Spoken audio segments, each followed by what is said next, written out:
Welcome back, dear learners.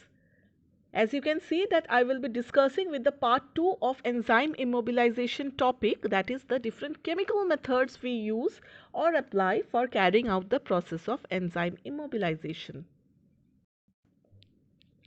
In this particular lecture, I will be discussing in details about the different types of chemical methods available for the process of enzyme immobilization. In my lecture of part 1, I have already discussed about the physical methods. So let's move into the details of the various chemical methods. All the chemical methods for enzyme immobilization are specifically carrier binding methods. They are binding of enzymes to water insoluble carriers.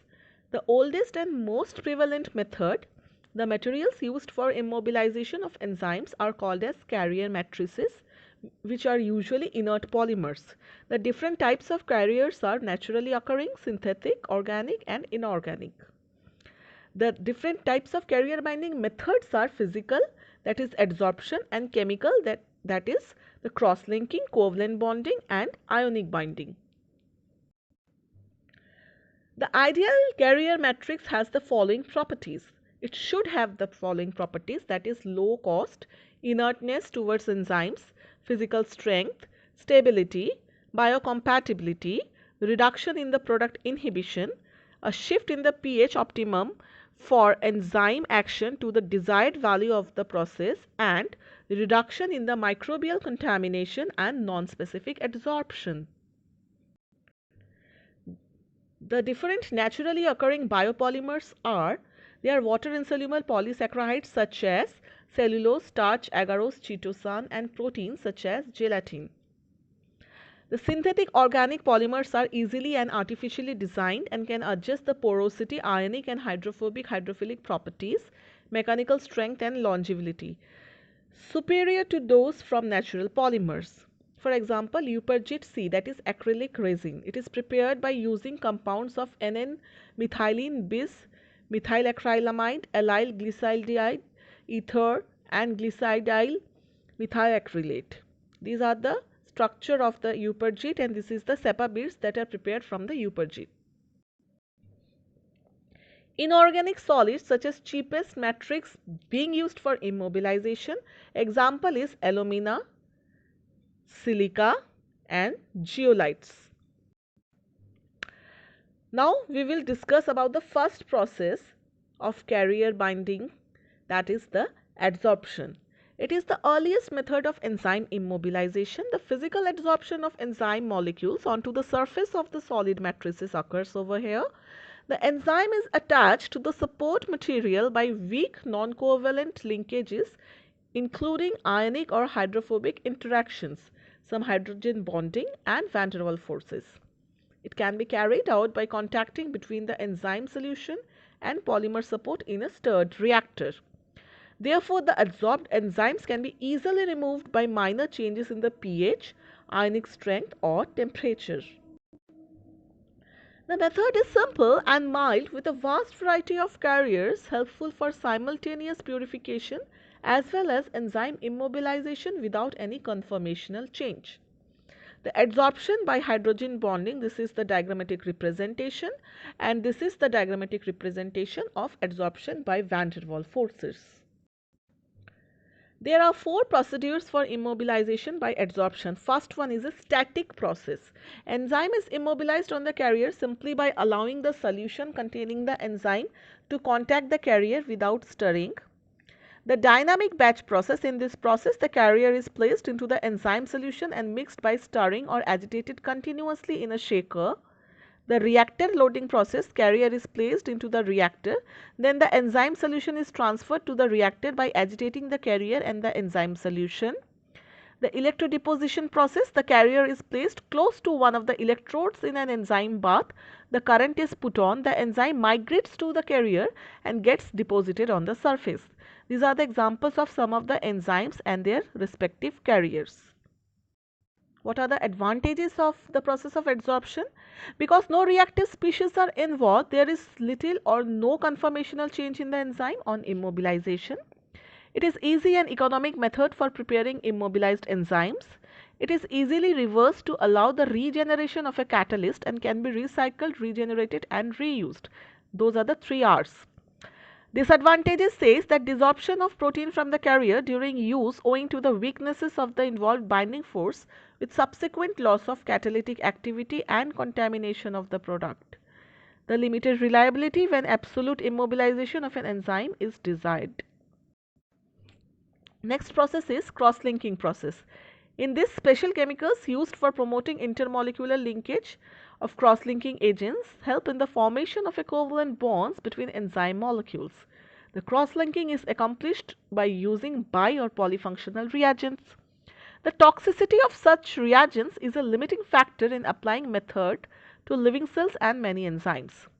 This type of immobilization is a support-free and involves joining cells to each other to form a large three-dimensional complex structure. Glutaraldehyde, diazobenzidine, disuccinimidyl succinate, bismethylmide, toluene diisocyanate, hexamethylene isocyanate, these are some of the examples of cross-linking agents. This is one of the reactions showing the cross-linking. Here you can see this is the enzyme that is represented as E, and here the cross-linking is occurring by the help of glutaraldehyde. Okay, so dialdehyde cross-linking occurs. So the glutaraldehyde is the bifunctional cross-linking agent which effectively hooks the amino group of the enzyme. This enzyme is glucose isomerase. Advantages are the strong linkage leads to low enzyme leakage while used and higher stability. Disadvantages are partially or wholly inactivation by active site modification and not very much cost effective. Next process is covalent linkage. The enzyme is attached to the matrix by means of covalent bonds. The immobilization of an enzyme by covalent attachment to carrier or matrix must involve functional groups of the enzyme that are not essential for catalytic action. No reagents must be used which could affect the binding and the active sites of the enzyme. A covalent linkage between the carrier and the enzyme is established by different methods. For example, formation of isourea linkage, cyanogen bromide activation, formation of a peptide bond, carbodiimide coupling, activation by bifunctional or polyfunctional reagents such as glutaraldehyde, and formation of a diazo linkage. So now we will be studying about all 4 methods in details. First method is cyanogen bromide activation. In this, inert support material such as cellulose, PVA, Cefadex containing glycol groups are activated by cyanogen bromide. This is the support activation. The activated carrier is then covalently linked with the amino group of the enzymes via isourea linkage. For example, ascorbic acid oxidase, here you can see this is the hydroxyl containing support system which is activated by the help of cyanogen bromide. So we have the active support. At this step we are adding the enzyme and the enzyme is forming the bond, that is the isourea linkage, and it is immobilized. Next process of cross-linking is carbodiimide coupling by the peptide bond formation. In this carbodiimide activation, a support material should have a carboxylic functional group and an enzyme and a support are joined via a peptide bond. This is a carboxylic acid containing support. This is a water soluble carbodiimide. This is the activated support system. At this step the enzyme is added to it, and here you can see the enzyme has been immobilized and substituted urea is given out as a byproduct. Next process is activation by bi or polyfunctional reagents. Some of the reagents such as glutaraldehyde can be used to create bonds between amino groups of enzymes and amino groups of the support. For example, amino ethyl cellulose, albumin, amino alkylated group. Okay, so this is the amine containing support and this is the glutaraldehyde. First of all, the activation of the support system takes place and then we add the enzyme at this step. And here you can see the structure of the immobilized enzyme. This is an activation of an amine bearing support with glutaraldehyde followed by the enzyme coupling. Diazotization is the last process of cross-linking. In this, some of the support materials are subjected to diazotization on treatment with sodium nitrate and hydrochloride. They in turn bind covalently to tyrosyl or histidyl groups of the enzyme. So here you can see the support and amino moiety containing support material. This is an aromatic amine. Diazotization process takes place here and the support is activated. So now the diazonium chloride derivative of the support is taken and enzyme is added to it at a pH of 8.9. HCl is given out at this step, and here you can see that the enzyme has been immobilized by using a support of amino group and forming an azo compound. So this is the structure of the immobilized enzyme. What are the advantages of the process of cross-linking? The strength of binding is very strong, so leakage of the enzyme from the support is absent or very little. This is a simple, mild and often successful method of wide applicability. Enzymes are chemically modified and so many are denatured during immobilization. Only small amounts of enzyme may be immobilized. Next we are going to study about ionic binding. This is based on the ionic interactions between the enzyme molecules with a charged matrix. Okay, so here you can see the charged matrix. This one is the charged matrix. Higher the surface charge density on the matrix, the greater will be the amount of enzyme being bound to the matrix. So these are the enzymes and this is the charged matrix. Okay, and the enzyme are coming and bounding to the surface. Enzyme binding via ionic interactions during immobilization depends on the pH of the solution, the concentration of the enzyme and the temperature. What are the commonly used matrices for ionic binding? Polysaccharide derivatives, synthetic polymers and inorganic materials. This method of immobilization leads to minimal changes in the enzyme conformation. Advantages of ionic binding are low cost, regeneration is possible and easy preparation. Disadvantage is that it is not fit for industrial use as effectiveness gradually decreases. Now we are going to study in detail about the different applications of immobilized enzymes. Immobilized enzymes such as amino acylase used for production of L-amino acids. In food industry, fructose syrup is used from glucose and by the use of immobilized enzyme glucose isomerase. The immobilized enzyme used in the biosensors. Accurate analysis of sample done with the help of specific immobilized enzymes.